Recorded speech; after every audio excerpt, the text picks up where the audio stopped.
조금 전에 읽었던 대로 우리 오늘 출애굽기 4장 24절부터 26절 말씀 한번 살펴보도록 하겠습니다. 제가 이 말씀을 오늘 좀 자세히 살펴보기 전에 몇 가지 잠깐 보여드릴 것이 있습니다. 여러분 뒤에 계신 분은 잘 안 보이실 수도 있는데 지금 여기 있는 막대기가 몇 개로 보이시죠? 잘 보이시나요? 예. 하나, 둘, 셋, 네 개. 이쪽에서 보면 몇 개입니까? 네 개죠. 이쪽에서 보면요. 하나, 둘, 셋. 이쪽에서 보면 네 개. 반대편에서 보면요. 세 개. 또 다른 그림을 하나 준비했습니다. 이건 우리가 잘 아시는데요. 자, 여기 숫자가 있습니다. 이 숫자가 뭐같이 어떤 숫자로 보이시나요? 이 그림에 나와 있는 대로 이 사람 입장에서 보면요. 몇으로 보이죠? 예, 9로요. 또 반대편에 있는 사람 입장에서는요. 6으로 보이죠. 사실 방금 그림을 제가 보여드린 것처럼 이 똑같은 사물, 똑같은 내용, 어떤 똑같은 것을 보더라도 관점 차이에서 어디서 보느냐에 따라서 각각 다르게 보일 수도 있다는 것입니다. 근데 놀라운 것은 성경을 이해하는 일에 있어서 제가 조금 전에 보여드렸던 그림처럼 관점 차이에 의해서 성경을 다르게 이해할 수도 있다는 것입니다. 똑같은 본문을 보더라도 역시 관점 차이에 의해서 우리가 서로 성경을 다르게 이해될 수 있다라는 뜻으로 제가 지금 말씀을 드리고 있습니다. 그 대표적으로 오늘 우리가 읽었던 출애굽기 4장 24절부터 26절까지 말씀, 그 말씀이 조금 전에 제가 말씀드린 대로 어떤 관점에서 보느냐에 따라서 완전히 이해하는 것이 틀리게 되는 그런 대표적인 구절이라고 제가 말씀을 드릴 수가 있겠습니다. 그래서 우리가 보통 오늘 읽었던 이 4장 24절부터 26절 말씀은 출애굽기에서 가장 어려운 구절, 일명 난제라고 부르고 있습니다. 성경을 읽어보신 분들은 아시겠지만 이 출애굽기 4장 24절부터 26절 말씀을 읽으시다가 이게 무슨 뜻인가 라고 하고 궁금하게 여기신 적이 혹시 있으셨을지도 모르겠습니다. 그러나 하나님께서는요, 때때로 성경에서 우리가 이해하기 어려운 난제를 허락하실 때가 있습니다. 사실 하나님께 성경을 통해서 하나님이 어떠하신 분이신지, 이 세상에 하나님의 창조와 세계로 하나님께서 이 세상을 어떻게 만드시고 어떤 원리로 다스리시는지를 성경을 통해서 우리에게 가르쳐 주시지만 이 성경 안에는 때때로 우리가 이해하지 못하는, 이해하기 어려운 난제들을 허락하실 때도 있다는 것입니다. 그렇다면 하나님께서 왜 이해하기 어려운 난제들을 허락하셨을까요? 거기에는 여러 가지 이유가 있을 것입니다. 그래서 오늘 특별히 우리는 이 하나님께서 왜 난제를 허락하셨는지 오늘 이 구절 말씀을 통해서 하나님께서 어려운 구절을 허락하신 이유를 한번 살펴보도록 하겠습니다. 특별히 이제 오늘 하나님께서는 이 어려운 난제를, 어려운 구절을 허락하셨을 때 이것을 어떻게 우리가 다뤄야 될지 그 방법에 대해서 한번 가르쳐 주시고요. 또 이 방법을 통해서 얻을 수 있는, 배울 수 있는 교훈들이 있는데 이 교훈에 대해서 같이 한번 생각해보는 시간을 갖도록 하겠습니다. 자, 그래서 오늘 제가 이제 조금 전에 읽었던 대로 이 44장 24절 말씀을 다시 한번 읽으면 이렇게 시작하고 있습니다. 주께서 길 옆에 여관에서 그를 만나 그를 죽이려 하시니 그때 시보라가 예리한 돌을 취해 자기 아들의 포피를 베어 그의 발 앞에 던지며 이르되 당신은 참으로 내게 피 흘리는 남편이로다 하매 이에 그분께서 그를 가게 하시니라. 그때 그녀가 말하기를 당신은 피 흘리는 남편이로다 한 것은 할례 때문이었더라. 그래서 24절부터 26절 말씀 보니까 일단 우리가 완전히 이해하기가 어렵다는 것을 쉽게 느낄 수가 있는데요. 특별히 왜 이해하기 어려운지 크게 세 가지 내용 때문에 이 구절이 어렵다는 것을 먼저 한번 생각해 보도록 하겠습니다. 첫 번째로는 우리가 24절 말씀을 보시면 주께서 길 옆에서 여관에서 그를 만나 그를 죽이려 하시니, 지금 그가 계속해서 대명사로 나오고 있는데요. 이 그가 누구인가, 이 그가 누구인가를 놓고 봤었을 때 이 구절은 해석이 완전히 바뀌어질 수 있다는 것입니다. 그래서 우리가 가장 먼저 이 그가 누구인지를 먼저 살펴볼 것이고요. 그 다음에 25절 말씀 보니까 피 흘리는 남편이다라는 내용이 나오고 있습니다. 여러분, 이 피 흘리는 남편이 누구인가에 대해서, 이게 무슨 뜻인가에 대해서 생각해 본 적이 있으십니까? 예, 근데 생각해 보셔도 답을 얻기는 어려우셨을 것입니다. 왜냐하면 이 피 흘리는 남편은 성경에서 유일하게 이곳에서 한 번 나오기 때문에 그렇습니다. 성경이 다른 곳에서 피 흘리는 남편에 대한 언급이 없고, 또 안타깝게도 이 본문에서 피 흘리는 남편이 구체적으로 무슨 뜻인지에 대해서 하나님께서는 침묵하고 계십니다. 그래서 이 피 흘리는 남편이 도대체 무슨 뜻인가에 대해서 한번 생각해 보는 것에 따라서 이 구절을 또 어떻게 해석하느냐가 완전히 달려있는 그런 관건이 된다는 것이죠. 그 다음에 마지막으로 그 26절에 보시면 이에 그분께서 그를 가게 하시니라 라고 했을 때 이제 그 가게 한 그가 누구인가, 이렇게 이 세 가지 내용에 대해서 어떻게 이해하느냐에 따라서, 이 세 가지를 어떻게 바라보느냐에 따라서, 그 세 가지에 대한 관점의 차이에 따라서 이 본문 내용이 완전히 다르게 이렇게 해석될 수 있다는 뜻이 되겠습니다. 그래서 이해를 돕기 위해서 제가 이 나눠드린 이 출애굽기 4장 24절부터 26절에 대한 세 가지 입장, 그 프린트물 유인물을 같이 한번 보도록 하겠습니다. 이 유인물을 보시면서 오늘 본문 말씀을 한번 같이 살펴보도록 하겠습니다. 그래서 이제 이 교회 역사적으로 2000년 동안 이 해석에 대한 다양한 해석이 있었습니다. 근데 여러 가지 해석이 있었는데, 여러 가지 이해하는 입장이 있었는데, 그 중에서 그래도 가장 세 가지가 그럴싸하다라고 해서 이 세 가지를 제가 정리해 보았습니다. 첫 번째 입장은 어떤 것이냐면요, 거기 제가 이제 적어놓은 대로 이 그를 만나 그를 죽이려 하시니라고 했을 때 그를 모세로 보는 입장이 되겠습니다. 그럼 그를 모세로 놓고 보면 이렇게 되겠죠. 거기에 중간에 보면 제가 24절, 25절, 26절을 넣었는데 거기에 중간에 그를 모세로 넣었습니다. 그래서 그 모세를 놓고 제가 다시 한번 읽도록 하겠습니다. 24절 말씀 되겠습니다. 주께서 길 옆에 여관에서, 자, 그 대신 모세입니다. 모세를 만나 모세를 죽이려 하시니, 그때 십보라가 예리한 돌을 취해 자기 아들의 포피를 베어 모세의 발 앞에 던지며 이르되 당신은 참으로 내게 피 흘리는 남편이로다 하매 이에 그분께서 모세를 가게 하시니라. 그럼 우리가 그를 모세를 놓고 보면 지금 모세와 관련된 사건이라는 것을 우리가 금방 이해할 수가 있습니다. 여러분 그렇지 않습니까? 만약에 그를 모세로 본다면요, 그러면 어떻게 그를 모세로 볼 수 있느냐? 그거 아시는 대로 우리 21절 22절에서 하나님께서 누구에게 말씀하고 계십니까? 모세에 대해서 말씀하셔. 21절 말씀 보겠습니다. 본문 말씀 가셔서 21절 위에 보시면 주께서 모세에게 이르시되, 이렇게 말씀하고 계시죠. 그러니까 지금 주님께서 모세에게 말씀하시는 내용이 나오기 때문에 그 문맥에 따라서 봤을 때 그는 앞에 있는 사람을 받으니까 우리가 가장 먼저는 모세를 말한다라고 볼 수가 있을 것입니다. 여러분 동의가 되십니까? 예. 그래서 지금 모세를 만나서 모세를 죽이려 하시니 모세의 발 앞에 던지면서 모세를 가게 하셨다라고 얘기하고 있죠. 자, 그렇다면 하나님께서 왜 모세를 죽이려고 하셨나라고 했었을 때 오늘 읽었던 26절에 근거가 있죠. 다시 한번 26절 마지막 보시면 이에 그분께서 그를 가게 하시니라. 그때 그녀가 말하기를 당신은 피 흘리는 남편이로다 한 것은 뭐 때문이라고 말씀하고 계십니까? 할례 때문이죠. 자, 그러면 지금 하나님께서 모세를 죽이려고 하신 이유는 무엇과 관계돼서 그렇습니까? 할례 때문이죠. 예. 바로 할례와 관계돼서 하나님께서 모세를 죽이려 하셨다라고 말씀하고 계시죠. 그럼 왜 하나님께서 할례 때문에 모세를 죽이려 하셨냐라고 했었을 때 사실 할례는 이스라엘 백성들에게 있어서 아주 중요한 언약의 증표가 됩니다. 그래서 우리 아시는 대로 창세기 말씀 한번 가서 보도록 하겠습니다. 창세기 우리 앞으로 쭉 가시면 창세기 17장 14절 되겠습니다. 창세기 17장 4절입니다.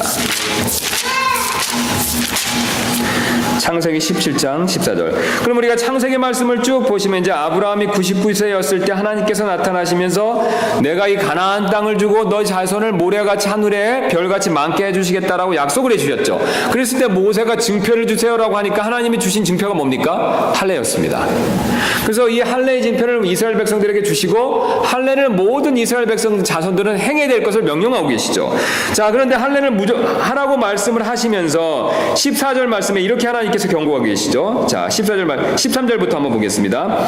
내 집에서 태어난 자든지 내 돈으로 산 자든지 반드시 할례를 받아야 하리니 그리하여야 내 언약이 너희 육체에 있어 영존하는 언약이 되리라. 포피의 살을 베어내지 아니하여 할례를 받지 않은 사나이 아이 곧 그 혼은 자기 백성에게서 끊어지리니 그는 내 언약을 범하였느니라. 이게 무슨 뜻이 되겠습니까? 하나님께서는 자신이 약속을 지키시다는 표시로 무엇을 주셨습니까? 할례를 주셨죠. 그럼 너희들 이스라엘 백성들, 특별히 아브라함의 자손들도 이 언약을 믿는다는 표시로 무엇을 하라고 말씀하시는 겁니까? 할례를 행해야 된다는 것이죠. 그런데 할례를 다 해야 되는데 할례를 행하지 않은 사람은 이 하나님의 약속을 범했기 때문에 그를 어떻게 하라고 말씀하셨습니까? 죽이라고 그러셨죠. 아주 엄한 명령을 내리셨습니다. 그러니까 이스라엘 백성들은요, 하나님의 명령에 근거해서 하나님의 언약을 존중하고 또 언약의 백성으로 살기 위해서는 반드시 무엇을 받아야 됩니까? 할례를 받아야 됩니다. 그런데 오늘 본문 말씀 보니까 오늘 본문 말씀은 난제이기 때문에 정확히 말씀을 하고 있지는 않습니다. 하나님께서 그를 모세를 놓고 보면 모세를 죽이려고 하셨다는 것은 특별히 모세의 아들이 할례를 받지 않았기 때문에 그 책임으로서 모세를 치료하셨고, 그랬을 때 모세가 어떤 병이 걸리거나 사고에 의해서 상당히 어려운 상황에 있었기 때문에 부득불 그의 아내 십보라가 모세 대신 할례를 하고 그 할례를 한 살의 포피를 모세에게 앞에 던지면서 당신은 나의 피난편입니다 라고 했고, 하나님께서 그것을 보시고 모세를 살려주셨다는 것이죠. 그래서 본문은 분명히 그 사실을 분명하게 얘기하고 있지 않지만 그를 모세로 보고 그 다음에 하나님께서 할례를 중요하게 여기시는 것을 봤었을 때는 이 본문 말씀은 이 모세가 할례를 행해야 되는데 모세를 할례가 행하지 않았기 때문에 모세의 아들이죠. 모세의 아들이 할례를 행하지 않았기 때문에 하나님께서 그를 치셨고, 그 치신 것을 모세 아내 십보라가 보고 살려내기 위해서 모세 아들을 할례를 줬을 때 하나님께서 다시 살려주셨다라고 그렇게 이해한다는 것입니다. 그런데 이제 여기서 우리가 한 가지 궁금증이 생깁니다. 모세의 아내 십보라가 할례를 행한 것까지 좋았는데 왜 할례를 한 그 살의 포피를 모세한테 던지면서 당신은 나의 피 흘리는 남편입니까? 라고 얘기했을까요? 일단 그 표현 자체를 보면 그게 무슨 표현인지 아무도 정확히 아는 사람은 없습니다. 왜냐면 성경에 한 번 나와 있고 한 번 나와 있음에도 불구하고 그거에 대한 설명이 전혀 없기 때문에 그렇습니다. 그런데 우리가 일단 피난편이다, 남편을 피난편이다 라고 불렀을 때 그 피난편이라는 말의 뉘앙스를 봤었을 때는 긍정적이기보다는 어떻습니까? 좀 부정적인 느낌을 받죠. 그래서 이 부정적인 느낌을 가지고 있는 단어이기 때문에, 말이기 때문에 이 첫 번째 입장을 믿는 분들은 어떻게 이해하고 계시냐면, 모세의 아내 십보라가 할례를 행하긴 행했지만, 모세 대신 자신의 아들에 대해서 할례를 행하긴 행했지만 그 할례하는 것이 마음에 들지 않아서 억지로 하면서 그 할례를 한 표시를 모세한테 던지면서 불평을 하는 것은 아닌가라고 그렇게 이해한다는 것입니다. 근데 그렇게 이해하는 근거를 제시하기를, 사실 이스라엘 사람들만 할례를 받은 것이 아니라 이 미디안 족속들, 십보라는 미디안 족속의 딸이지 않습니까? 예, 장인 이드로가 미디안 사람이니까요. 그 미디안 사람들도 할례를 받았다고 합니다. 그런데 이스라엘 백성들은 태어난 지 몇 일 만에 할례를 받습니까? 8일 만에 받죠. 근데 미디안 족속들은 성인이 됐을 때 성인식으로 할례를 받는다고 합니다. 그럼 미디안 족속들도 할례를 하지만 이스라엘 백성들이 태어난 지 8일 만에 갓난아기를 할례를 하는 모습을 보면 미디안 족속의 특별히 여인의 입장에서는 어떻겠습니까? 그것을 보면 아주 반가워할 리는 없었겠죠. 태어난 지 여드레밖에 되지 않는 갓난아기 영아를요, 포피를 잘라서 할례를 하는 것을 보면 끔찍할 수밖에 없었다는 겁니다. 그래서 추측하기를, 이 첫 번째 입장을 믿는 분들은 추측하기를, 모세가 사실은 원래 할례를 하려고 그랬었는데 부인 십보라가 반대했기 때문에 못한 상태에서 하나님의 부름을 받고 지금 이스라엘 백성들을 구출하려고 파라오한테 갔었을 때 이스라엘 백성의 지도자인 모세가 자신의 아들을 이제 게르솜이 되겠죠. 자신의 아들에 대해서 할례를 하지 않은 것에 대해서 하나님께서 그것을 심각하게 여기시고 모세를 쳤다라고 그렇게 본다는 것입니다. 예. 어떻습니까, 여러분? 상당히 일리가 있는 거죠. 정리해서 말씀드리면 이런 뜻이 되겠습니다. 모세가 부인 눈치를 보다가 하나님의 명령을 어기고 아들에게 할례를 안 했다가 하나님의 징계를 받고 부인이 마지못해서 하면서 당신은 내 피 흘리는 남편입니다 라고 하면서 불만 섞인 투로 말을 했다, 이렇게 본다는 것이죠. 사실 이 첫 번째 입장이 지금 많은 분들이 이렇게 그렇지 않을까라고 그렇게 생각하는 입장이 됩니다. 반면 이제 두 번째 입장을 한번 보겠습니다. 두 번째 입장. 이 두 번째 입장은요, 이 글을 모세 대신 모세의 아들 게르솜으로 생각하는 입장이 되겠습니다. 그래서 그 글을 모세의 아들 게르솜을 생각하면 이렇게 되겠죠. 그 두 번째 입장 한번 보겠습니다. 주께서 길 옆에 여관에서 모세의 아들을 만나 모세의 아들을 죽이려 하시니. 그러면 이제 지금 죽이려고 하는 사람은 모세에서 누구로 바뀌었습니까? 예, 모세의 아들이 됐죠. 예. 앞에서는 하나님이 치신 사람이 누구였습니까? 모세였는데, 그를 모세로 봤으니까 하나님이 앞에서는 치는 사람이 모세였는데, 지금 두 번째는 그를 모세의 아들로 보니까요, 하나님이 치시려고 하는 대상이 바뀌었죠. 모세에서 모세의 아들이 되는 거죠. 그래서 계속 읽어보시면 25절에 그때 시보라가 예렌도를 취해 자기 아들의 포피를 베어, 그는 똑같습니다. 모세의 발 앞에 던지며 이르되 당신은 참으로 내게 피 흘리는 남편이로다 하매 이에 그분께서 모세의 아들을 가게 하시니라. 지금 아픈 사람이 모세에서 모세의 아들로 바뀌었기 때문에 치료함을 받은 사람도 누가 되겠습니까? 모세에서 모세의 아들로 바뀌는 거죠. 자, 그러면 이게 이제 어떤 뜻이 되냐면요, 지금 한번 저를 봐주시면 하나님께서 이제 길을 가고 있는데 역시 모세의 아들이 지금 할례를 받지 않았습니다. 그래서 할례를 받지 않은 모세의 아들을 모세 대신 그 아들을 직접 치셨다, 이렇게 이해한다는 것이죠. 그럼 모세의 아들을 치셨기 때문에 모세의 아들이 지금 죽게 되는 상황에 처했다는 것이죠. 자, 죽게 되는 상황에 처하니까 이때 그의 어머니 시보라가 지혜를 발휘해서 신속하게 돌칼을 가져다가 할례 안 받은 것 때문에 하나님이 치신다는 것을 깨닫고 얼른 할례를 하고 그 할례를 한 포피를 모세의 발 앞에 던지면서 당신 대신 내가 이렇게 당신의 아들을 할례시킴으로 하나님의 명령을 지키겠습니다라고 모세한테 할례를 한 것에 대한 것을 보여주는 그런 뜻으로 얘기한다라고 이해한다는 것입니다. 그렇게 되면 지금 시보라가 한 일이 정반대의 입장이 되죠. 앞에서는 시보라가 억지로 하나님의 그 모세의 남편 모세의 말에 불순종하면서 할례를 한 것이 되고요. 반면 이 입장대로 믿게 되면 어떤 뜻이 되냐면 시보라가 반대로 지혜롭게 행동해서 아주 어려운 가운데 있는 자신의 아들 게르솜을 살리는 지혜로운 여인이 됩니다. 예, 해석이 정반대가 되죠. 그래서 앞에 첫 번째 입장에서는 시보라는 남편에게 불순종하는 여인이 되고요. 두 번째 입장에서는 시보라는 아비게일이나 또는 잠언에 나오는 그 우리 지혜로운 여인처럼 아주 지혜롭게 행동하는 그런 여인으로 이해가 된다는 것입니다. 그럼 어떻습니까? 완전히 정반대가 되죠. 두 번째 입장을 믿는 분들은 이렇게 생각하고 있습니다. 그 다음에 마지막 세 번째 입장은 또 다른 각도로 보는데, 자, 여기 보시면 24절부터 한번 보도록 하겠습니다. 주께서 길 옆에 여관에서 모세를 만나, 그 첫 번째 입장하고 똑같이 모세를 만났습니다. 그 모세를 죽이려 하시니 그때 시보라가 예리한 돌을 취해 자기 아들의 포피를 베어, 자, 근데 거기서 이제 그 글을 누구로 보냐면 주의 천사로 보고 있습니다. 주의 천사의 발 앞에 던지며 이르되 당신은 참으로 내게 피 흘리는 남편이로다 하매 이에 그분께서 모세를 가게 하시니라. 이 세 번째 입장은 첫 번째 입장하고 공통점이 있는데요, 모세를 죽이려고 하는 입장에서는 똑같습니다. 그런데 문제는 그 시보라가 할례를 한 그 포피를 던진 대상이 누구로 보냐면 모세가 아니라 주의 천사로 보고 있습니다.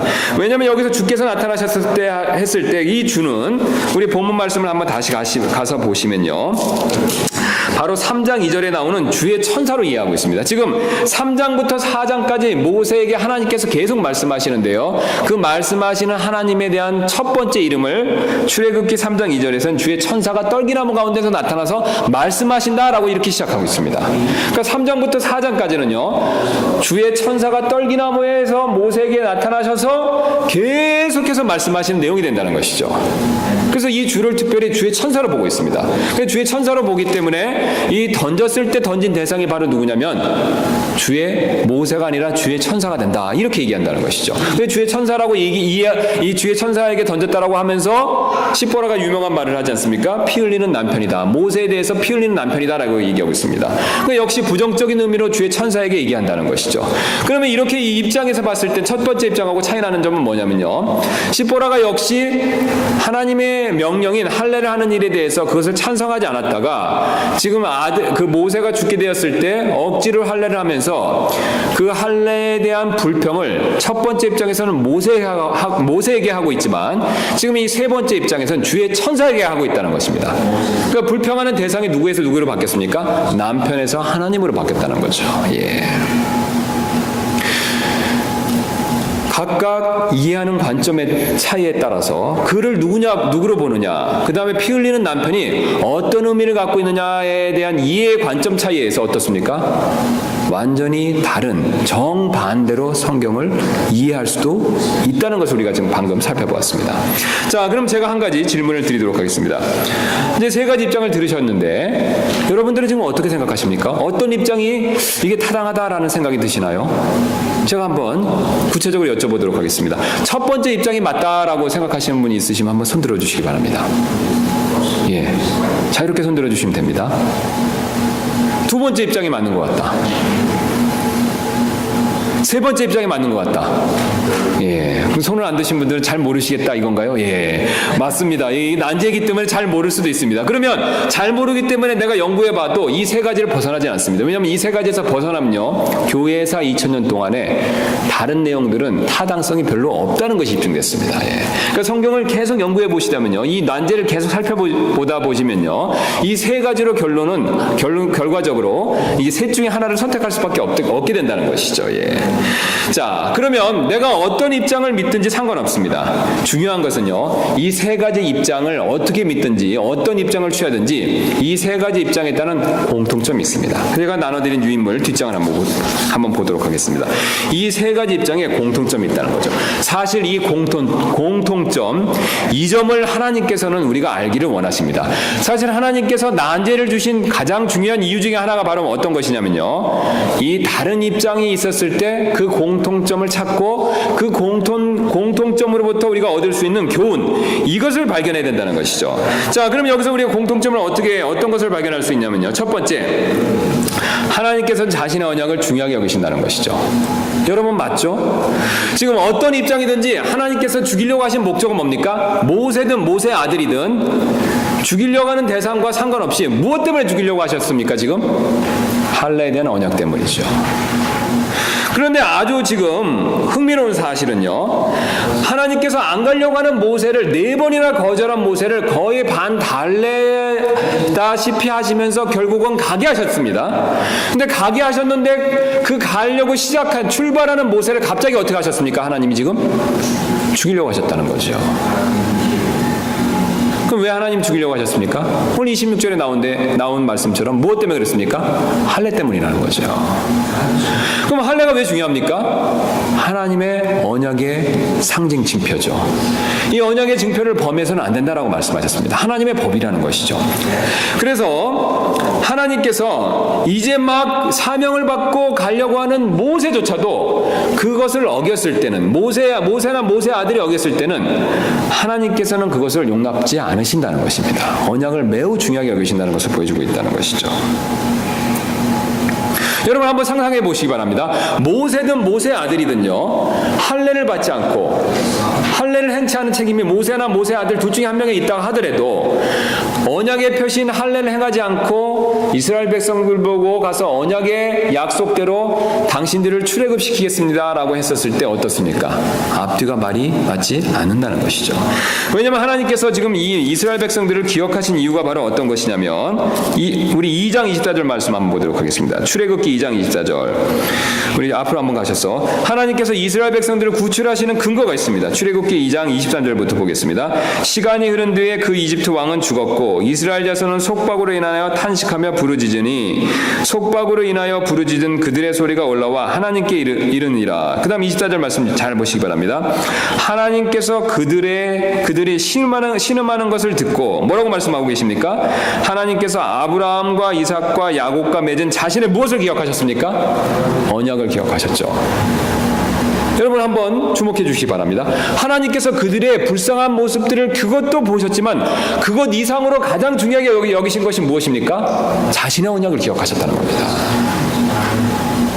이게 아주 중요합니다. 하나님은 자신이 하신 약속에 따라서 행동하신다는 것이죠. 여러분 우리는 천국에 갑니다. 여러분 그 사실 믿으시죠? 여러분 왜 천국에 갑니까? 우리가 착한 일 많이 했어요. 구원받고 나서요. 헌금을 많이 들이셔서요? 아니면 바쁘지만 수요일날 예배 열심히 이렇게 나오셨어요? 아니죠. 단지 예수님만 믿으면 천국에 보내주겠다라는 그 약속, 언약의 근거에서 보내주십니다. 하나님은 약속을 하시는 분이시고요. 그걸 특별히 언약이라고 부르고 있죠. 그 하신 약속에 따라서 언약에 따라서 모든 것들을 행하십니다. 사실 어떤 면에서 우리 사람의 입장에서 봤을 때 하나님같이 또 꽉 막힌 분이 없으십니다. 사실 이 세상에 많은 법이 있습니다. 특히 또 제가 이 밴쿠버 캐나다 와서 보니까 캐나다는 우리나라보다 더 구체적인 법들을 많이 요구한다라는 생각이 들었습니다. 근데 우리는 법을 지킬 수도 있고 안 지킬 수도 있습니다. 근데 이제 캐나다 사람들 상대적으로 우리나라 사람들보다는 법을 잘 지키려고 노력하는 것 같습니다. 그런데요, 이 캐나다 사람들보다, 이 캐나다 정부보다 법을 더 엄격하게 확실히 지키시는 분은 바로 누구시냐면 우리 하나님이십니다. 하나님은 약속, 언약에 따라 행동하신다는 거죠. 그래서 이스라엘 백성들에게도 자신이 아브라함과 이삭과 야곱을 통해서 가나안 땅에서 살게 해주시겠다는 그 약속이 있기 때문에 그 약속의 근거에서 때가 찼을 때 비록 고통 가운데 있지만 그들을 기억하시고 내보내시기로 작정하시고 그 일을 위해서 누구를 지금 사용하고 계신 겁니까? 모세를 사용하고 계신다는 거죠. 그런데 정작 그 언약을 따라 언약에 의해서 행동해야 될 하나님의 심부름꾼이 되고 하나님의 막대기가 되어야 될 그 모세는 하나님의 언약의 표시인 할례를 중요하게 여기지 않았다는 것이죠. 그가 안 했던 그의 아내가 그렇게 하지 않았던 어쨌든 할례를 하지 않은 것은 분명했고 그것은 하나님의 언약을 매우 중요하게 여기지 않았다는 것을 보여준다는 것입니다. 하나님께서는 그것을 지적하고 계십니다. 사실 24절부터 26절 말씀의 내용은요, 하나님께서 빼고 말씀하실 수도 있었습니다.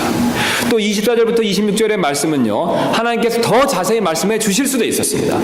그래서 우리가 그렇게 하지 않으셨기 때문에 난제로서 여러 가지 해석이 있지만, 교회사를 통해서 수많은 해석이 있지만, 오늘 우리가 하나님께서 분명하게 말씀해 주시는 내용은요, 첫 번째는 바로 하나님께서는 언약을 매우 중요하게 여기신다는 것이죠. 이 사실만큼은 어떤 입장에서 보든지 상관없이 우리가 반드시 알아야 된다라고 하나님께서 말씀해주고 계십니다. 두 번째는요, 하나님께서는 이 언약을 어겼을 때 진노하신다는 것입니다. 심판하신다는 것이죠. 우리가 앞에서 살펴본 대로 하나님 뭐라고 경고하고 계십니까? 이 언약을 범했을 때, 할례의 언약을 범했을 때 뭐라고 말씀하십니까? 백성에서 끊어질 것이다. 죽임을 당할 것이다 라고 말씀하고 계시죠. 하나님은 자신의 언약을 어겼을 때 심판하십니다. 우리에게도 해주신 언약이 있지 않습니까? 우리에게도 해주신 새로운 언약이죠. 우리가 신약이라고 하는 얘기가 뭡니까? 새로운 언약을 주셨죠. 그 신언약, 새 언약이 뭡니까? 복음이죠.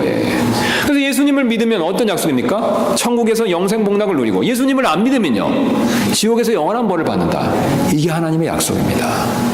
이게 하나님의 언약이죠. 이게 새 언약이죠. 이것을 안 지켰을 때 하나님 무엇을 경고하고 계십니까? 심판을 경고하고 계신다는 것이죠. 하나님은 언약을 중요하게 여기시고 그 언약을 여겼을 때 반드시 그것에 대한 심판을 내리신다는 것입니다. 세 번째는요, 하나님께서는 자신의 언약을 어겼을 때 어떤 예외도 허락지 않으신다는 것입니다. 간신히 4번 거절하는 모세를 달래서 데려가는 상황에서 하나님이 치시려고 합니다. 거의 죽게 하셨다는 거죠. 사실 우리 같으면요, 어떻습니까?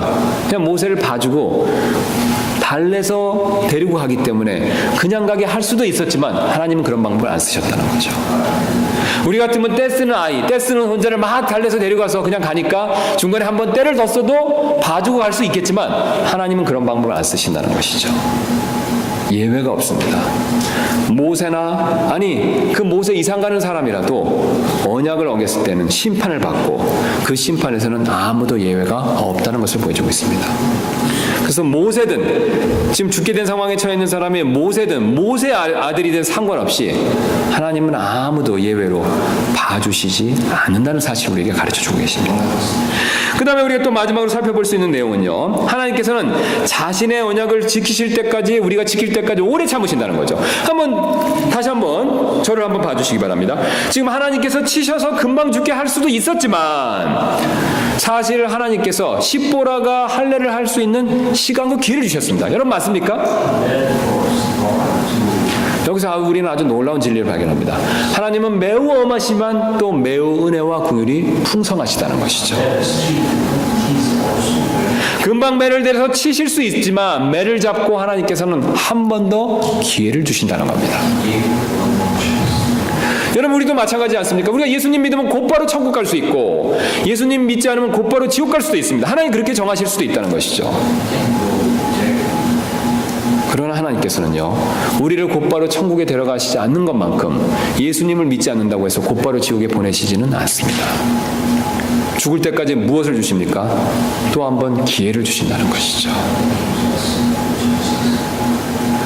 하나님께서는 자신의 언약을, 약속을 우리가 지킬 때까지 기회를 주십니다. 기다려 주신다는 것이죠. 바로 그렇게 하시는 것을 통해서 하나님께서는 자신의 약속이 이루어지기를 원하신다는 것이죠. 자, 그래서 어떻게 믿든 세 가지 입장에 따라서 어떤 관점으로 보든 상관없이 제가 지금까지 말씀드린 이 네 가지 상황에 대해서는 모든 입장을 믿는 사람들이 동의한다는 것입니다. 그렇다면 여러분, 오늘 우리는 소득이 있습니다. 여러분이 첫 번째 입장을 믿으시든 두 번째 입장을 선호하시든 세 번째 입장을 강하게 확신하시든 상관이 없습니다.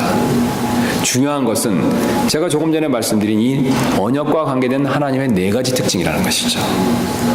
우리는 이것을 배우는 것만으로도 충분합니다. 사실 내가 만약에 지금 어떤 분들도 첫 번째 입장에 대해서 확신이 없다고 그러셨는데 만약에 연구하셔서 내가 첫 번째 입장에 대한 확신을 가졌다고 한번 생각해 보시기 바랍니다.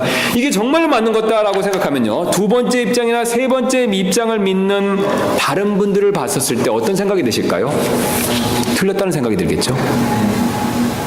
여러분 그렇겠죠? 그럼 틀렸다는 생각이 드니까 나는 맞고 다른 사람은 틀리니까 그 다음에 마귀가 주는 생각이 있죠. 마귀가 주는 시험이 있습니다. 어떤 생각이 듭니까? 저 사람은 틀렸고 나는 맞으니까 내 마음을 높일 수도 있고, 아니면 얘기하다 보면 잘못해서 육신이 살아나서 논쟁을 할 수도 있습니다. 그런데 오늘 하나님께서는 그렇게 하는 것은 지혜롭지 않다라고 우리에게 말씀해 주고 계십니다. 왜냐면요, 이 오늘 말씀드린 본문 말씀 자체가 그 뜻이 불분명하기 때문에 그렇습니다. 비록 내가 첫 번째 입장을 맞다라고 믿지만 이 내용 자체가 하나님께서는 한 번 말씀하셨고 그 한 번조차에 대한 설명도 불분명하게 말씀하시기 때문에 이것을 내가 무조건 맞는다라고 확신 있게 자신 있게 꼭 얘기하기는 어렵다는 겁니다. 그래서 우리가 두 번째든 세 번째든 네 번째 입장에 대해서 다른 입장이 맞을 수도 있다라는 그런 가능성을 열어둘 필요가 있다는 것이죠. 이게 지혜로운 사람이 되겠습니다. 물론 우리가 절대적으로 예수님 믿으면 천국 가고 예수님 믿지 않으면 지옥 갑니다. 이 입장에 있어서는 양보가 있어서는 안 되겠죠. 그러나 이렇게 난제와 같은 성경에 있어서 해석하는데 어려운 부분에 대한 구절들, 그런 것들에 대해서는 우리는 항상 나만 맞는 것이 아니라 다른 사람이 믿는 그것도 맞을 수 있다라는 그런 가능성을 열어둘 필요가 있다는 것이죠. 만약에 우리 교회에서 각각 다 다른 입장을 믿고 그것이 절대적이라고 믿는 상황에서 서로 막 그 얘기 갖고 논쟁이 붙으면 어떻게 되겠습니까? 교회의 하나 되면 어떻게 되겠습니까? 잘 이루어지지 않겠죠. 하나님은 그걸 원치 않으십니다. 하나님은 이 구절을 주셨을 때 난제를 주셨습니다. 뭔가 다 알 수 없는, 우리가 모르는 부분을 남겨두고 그렇게 주셨다는 것이죠. 그런데 우리가 그것을 더 알고 싶어서 막 주장하다가 한 가지를 붙들고 막 주장하다 싸우면요, 하나님께서는 그걸 우리가 다투는 그것을 원하시는 것은 아니라는 것이죠. 게다가 또 우리는 또 다 생각해 볼 수 있는 내용은 우리의 입장은 언제든지 바뀔 수 있다는 것입니다. 왜냐하면 이 첫 번째 입장에서 두 번째 입장으로 바뀔 수도 있고요, 두 번째 입장에서 다시 첫 번째 입장으로 바뀔 수도 있습니다. 왜냐하면 입장이 바뀌는 것은 타락하거나 배도해서 그렇게 입장이 바뀌는 것은 아닙니다. 사실 우리가 영적으로 성장하다 보면요, 입장이 당연히 바뀔 수밖에 없습니다. 제 아들이 있는데 제 아들이 지금은 저보다 키가 큽니다. 그런데 지금 저보다 키가 크기 전까지는 어렸을 때를 기준으로 봤었을 때는요, 어렸을 때 저를 봤을 때는 제가 더 크다고 생각했죠. 그러나 지금은 어떻습니까? 저를 봤을 때 자기보다 더 크다고 생각지는 않는다는 것이죠. 제 키는 똑같습니다. 그런데 작았던 제 아들은요, 키가 커지면서 저보다 작았을 때는 제가 크다고 생각하지만 지금 저보다 컸을 때는 저보다 작다고 그렇게 생각지 않는다는 것이죠. 자기가 더 크다고 생각한다는 것이죠. 마찬가지로요, 믿음이 이렇게 자라면 똑같은 것을 봤을 때 보는 관점과 입장이 바뀔 수가 있습니다.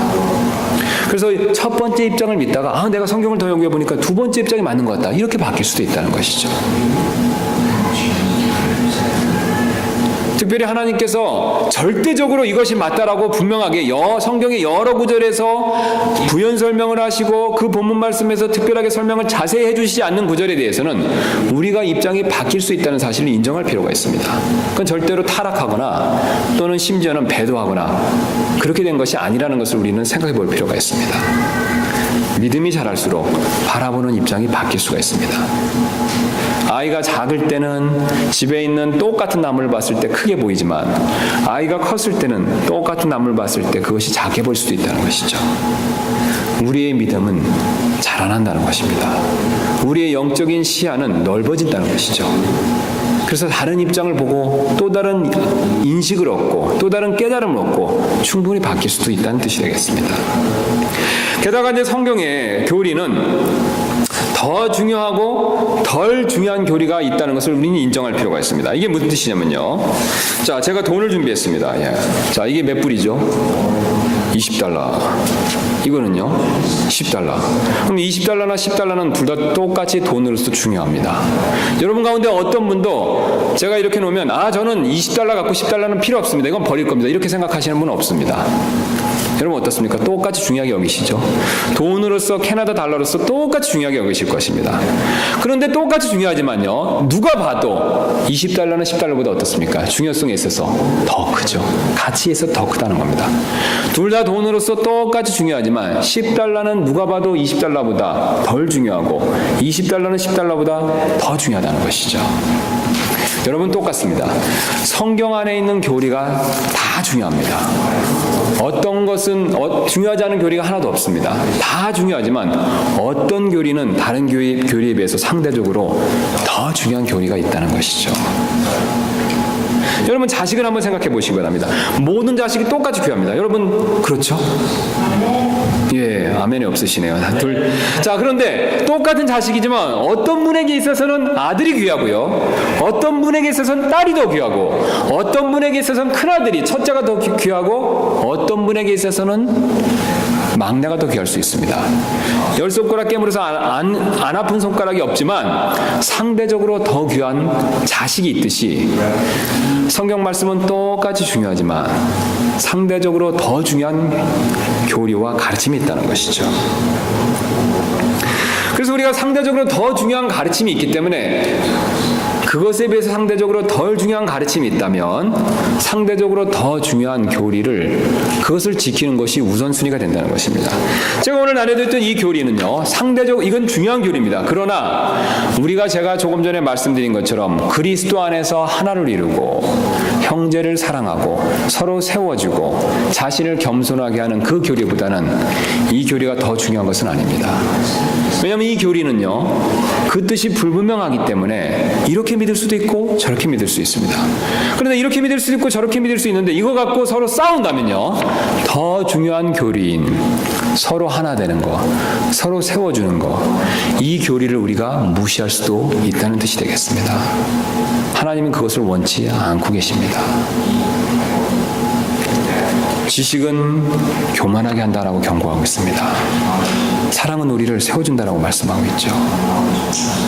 교회 안에서 지식도 필요하고 중요하지만요, 더 중요한 것은 서로 세워주는 사랑입니다. 그것을 해치는 것을 하나님은 원치를 않고 계십니다. 그래서 성경에서는 이 지혜에 대해서 많이 강조하고 있는데, 그래서 우리가 성경 지식에 대해서 많이 하는 것도 필요하지만요, 무엇이 중요하고 덜 중요한가? 우리가 그것에 대해서도 한번 깊이 생각해보는 지혜도 필요하다는 것을 말씀하고 계십니다.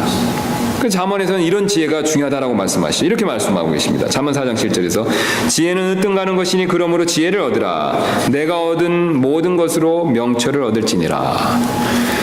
어떤 입장이 맞느냐에 대한 지식보다도 남을 세워줄 수 있는 지혜, 서로 하나를 이룰 수 있는 지혜,